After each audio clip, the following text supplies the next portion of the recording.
guys? Back with another episode of USMNT Talk Show. Today, as you can see, we're doing USMNT versus Australia match preview. Super important match because we can lock down getting out of the group for sure, and a very great chance at getting first in the group, which would be so good with just one more win over Australia. Plus, I really want to win this game because the Australians decided they have extremely crazy beef with us, which I guess I can see a little bit because Mike Grella and some of the other pundits have been talking crazy, but other than that, their kind of beef is a bit one-sided, and maybe a little bit of get back because they hurt Pulisic last time. But yeah, so we're gonna start off with, obviously we played Australia in 2025. Out of those lineups that we used, USA had 5 starters, and when I say starters, I'm talking about their projected lineups for this next game according to their lineup, our last game, so USA versus Paraguay and Australia versus Turkey, so that's where I'm in the rosters.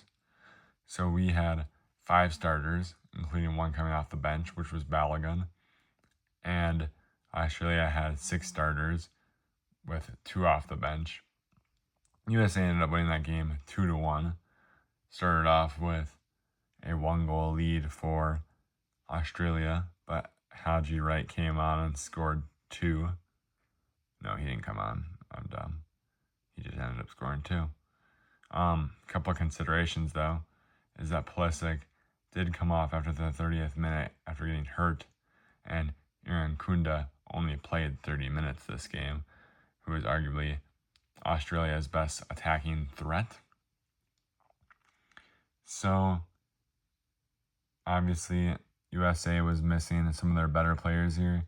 You can see we had Weston McKennie, we had Chris Richards, Alex Freeman, Matt Freese, Christian Pulisic for part of the game. We're missing Tyler Adams, Robinson, Tillman, some of the bigger names. And Australia was missing Aaron Kunda for a bit, but he did come on. Other than that, they had most of their defense. So that's a good part. That's a good look for USA, is that kind of our sort of backup team put in a good shift against Australia's starting defense. Pretty good luck.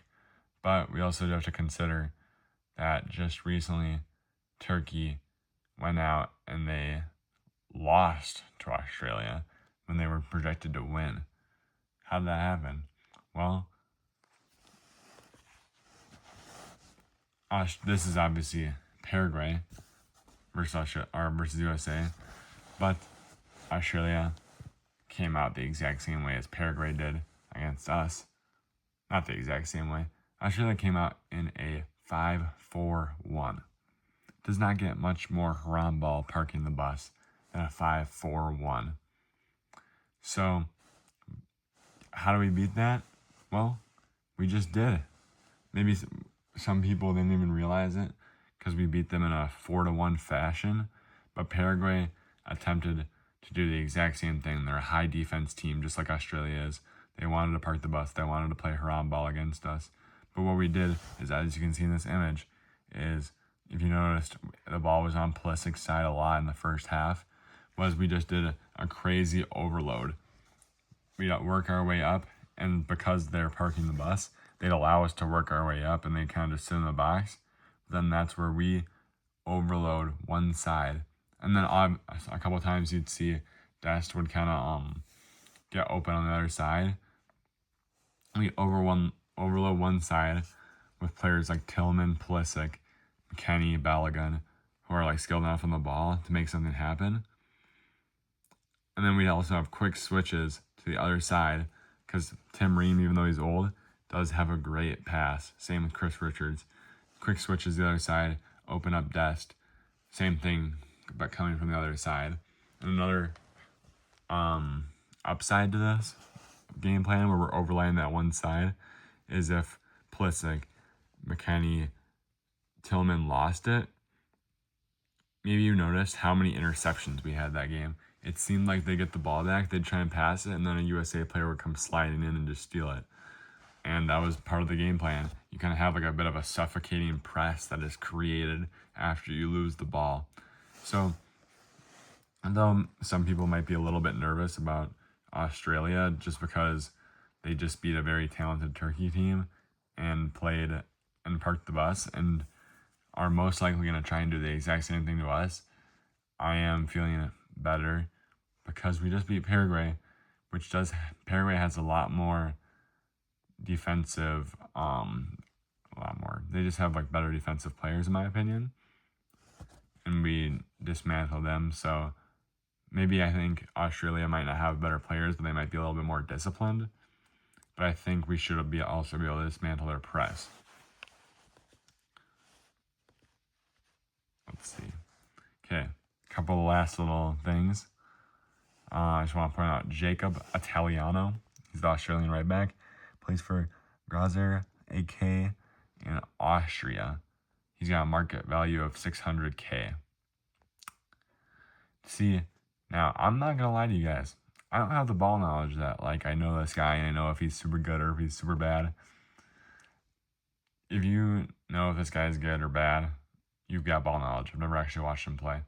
But I just going based on this guy compared to the right back from Paraguay, Caceres, who played for Dynamo Moscow, which is in Russia, a bit of an obscure league, but he does play for Dynamo Moscow, which is like the top team there, a little bit better. And Pulisic turned him into Swiss cheese, so that will be an interesting matchup to watch because I don't really see this. I mean, I guess this could come back to bite me if I'm sounding like an idiot here. I don't really see how this guy's going to be able to handle Pulisic. I just not seeing it. And then obviously, but Pulisic there's a little bit of an injury concern for Pulisic. But I just included a little quote here from an ESPN article. When asked how Pulisic was doing, U.S. manager Mauricio Pochettino said good, without elaborating. Everything I've seen so far, like Tyler Adams, Coach Pochettino, ESPN analysis who have been actually at practices have been saying that Pulisic's been moving around fine. Seen a couple videos of him moving around fine. You kind of get your fake news here and there of people saying, oh, Pulisic, he's day-to-day. Like, he's not really been moving at all. He can't really walk. I keep seeing a lot of articles. I'm assuming maybe you guys have seen some of those articles. I wouldn't believe them. I wouldn't be surprised if Pulisic's on limited minutes.